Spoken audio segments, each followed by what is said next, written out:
So with shoulders and with return to play for shoulders, I like to spend a lot of time in all fours because I think it's a really nice position to build load tolerance through the whole arm.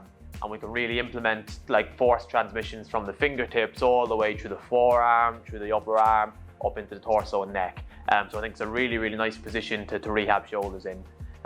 Going back to the example I used in the previous section, where we have someone, let's say, who's got a lack of intent through the forearm and wrist, and that's leading to some shoulder issues.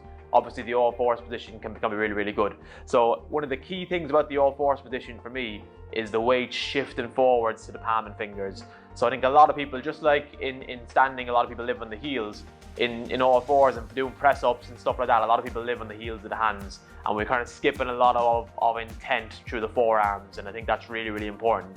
If we can get good intent through the palm and fingers, we can drive much better co-contractions at the elbow, which actually lets us use the shoulder a lot better as well. So just like with the lower limb, we talked about the ankle and knee, getting a good co-contraction at the knee to allow the glute to do work.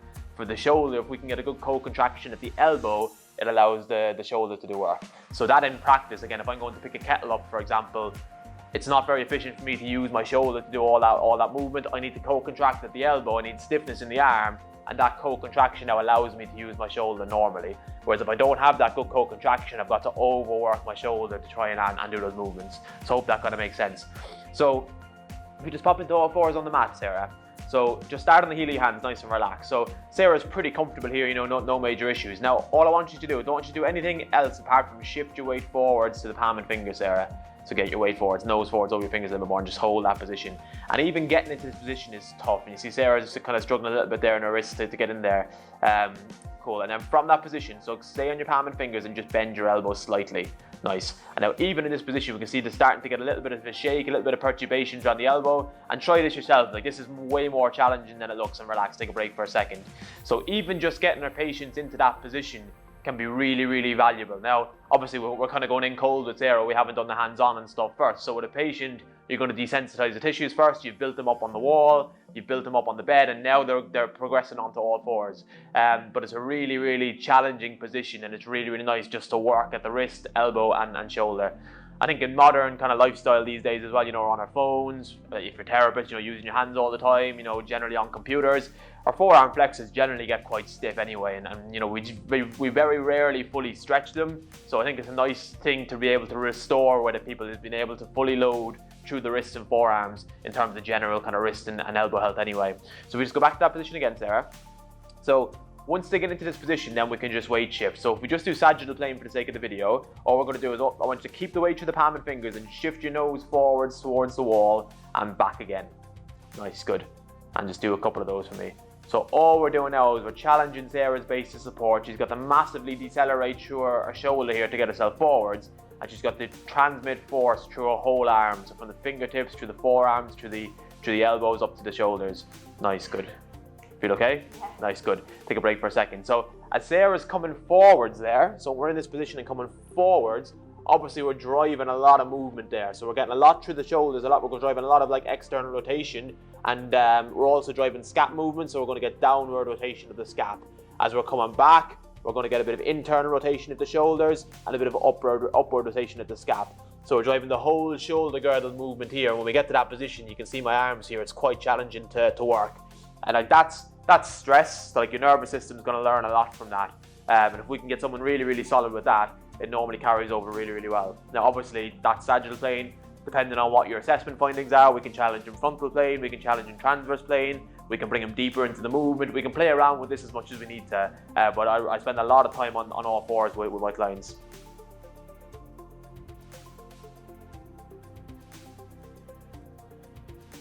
So, hands solid width apart. Next, what you're going to do is send the weight into the front of your fingers and the mid hand as well. Take the weight off the heel of the hand. You're going to have a nice little bend in the elbows, and then you're just going to send the nose over the front of the fingertips. Nice. Yeah, and I think just practicing coaching, it's really important, isn't it? Yeah. Nice. Yeah. Good. Nice. So nice. And you can really kind of feel that working, especially in my forearms and wrists. I think that's a nice one. Yeah. So we were just chatting off camera a second ago about like, you know, challenges you get with your patients and like the kind of things that they do. Yeah. You were saying, Sarah, a lot of them, what they're going to do is they're going to like almost press up towards the floor. because they just don't have that awareness and like ability to coordinate around the arm. Yeah, they're expecting it to be really, really difficult, but it is literally just that forwards movement. That's all I'm wanting Yeah. to do. Yeah, and I think it's just giving people awareness again. So giving them aware, like I said, most people don't have a very good awareness of the mid-hand at all. Yeah. I was just trying to give them back that awareness. And I mean, Yeah. like even like you doing it yourself, it's quite hard to find it. And like you're a therapist, so as a lay person with no anatomy knowledge or anything, it can be quite difficult sometimes to get that awareness. I found as well that they kind of, as soon as I say, imagine trying to get a card underneath the heel of your hand, kind of go. Yeah, like that, yeah. And then there's no way at all through the wrist then. So. Yeah, and it's obviously we can do it very, very well in here, but with a patient, then it becomes hard to do, and that's where practice comes in.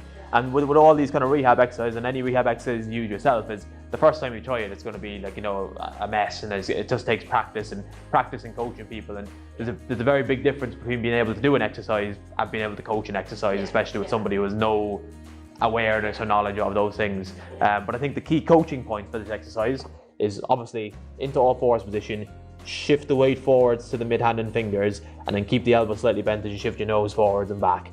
Like I was saying to Sarah, I'll just be really positive all the time. So even if they're doing that fairly shockingly, really, and they're bending the elbows, and say, yeah, that's really good, really good. Okay, this time I want you to stay nice and tall, don't lose any height, and just keep kind of correcting them as they go along. So I'd let them do 3 or 4 reps and just say it's really, really good. Then just change one thing, say really, really good. Okay, now come a little bit closer to the bed, and just gradually let them improve and get away with it. But yeah, it's when you come across this with actually real clients, it can get hard to coach sometimes. But that's where your coaching skills come in, really. Yeah. The other thing is, obviously with clients, we will have built them up to this. So by the time we're getting to this point, and I know it looks like an easy exercise, but again, try it yourselves. It is quite challenging, and we need to build clients up to this. So we'll have done a lot of hands-on, we'll have done a lot of loading on the wall, and now we've maybe done some standing on the bed, and now we're going into all fours. But especially if somebody wants to get back into the gym or doing things, like this is going to be a nice progression for them, because they'll see how this is like starting to get towards like a press up. And we will get to the point where we're actually going through a full movement through the arm as well. But if they haven't gotten awareness of just being able to weight shift, they're not ready for press ups yet. And they might be able to do press ups, but they're probably just going to get irritated from doing them. So it's just graded exposure, bringing them through the right steps at the right time, and not pushing somebody too far too soon. Yeah.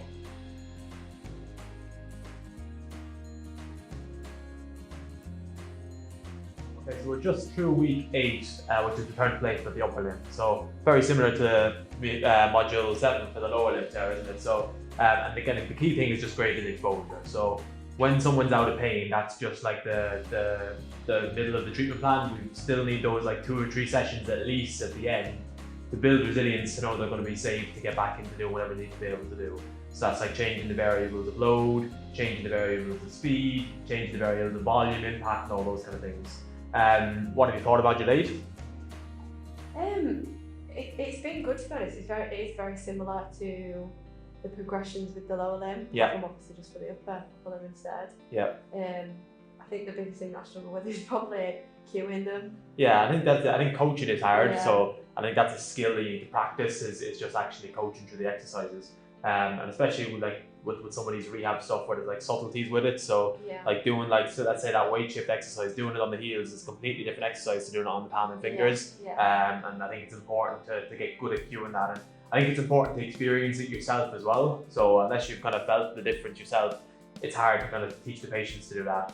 And the knock-on kind of caveat to that is you often have to fix issues that you have yourself. So like often, because we use our hands all the time, like wrists tend to be tight, forearms tend to be tight, and we struggle to get into those positions. But if we can't do it, it's very hard for us to ask our patients to do it. So I think it's important to treat yourself, make sure you're able to do the exercise well, get used to what it feels like, and then it's a lot easier to coach to your clients as well.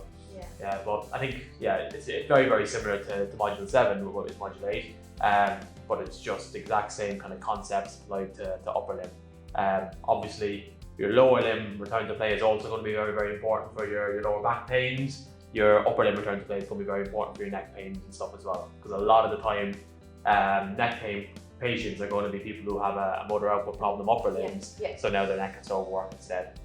But yeah, I think once you get your head around it, I think module 8 is pretty straightforward. The hard parts of it are just coaching people though, and being able to choose the right rehab exercise depending on your assessment findings. So I think that's what makes Modulate hard, but apart from that, if you just take the basics of the exercises, they're actually fairly straightforward, but it's just being able to apply it to your patient and being able to coach it that makes it tough.